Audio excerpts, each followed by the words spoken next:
Bậy bà nó.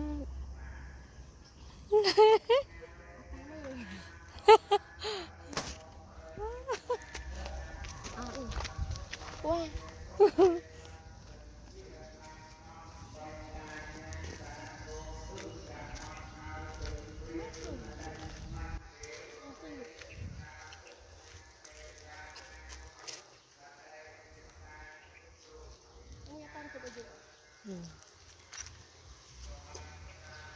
Học tiếc cố đi miền nào vẫn được à?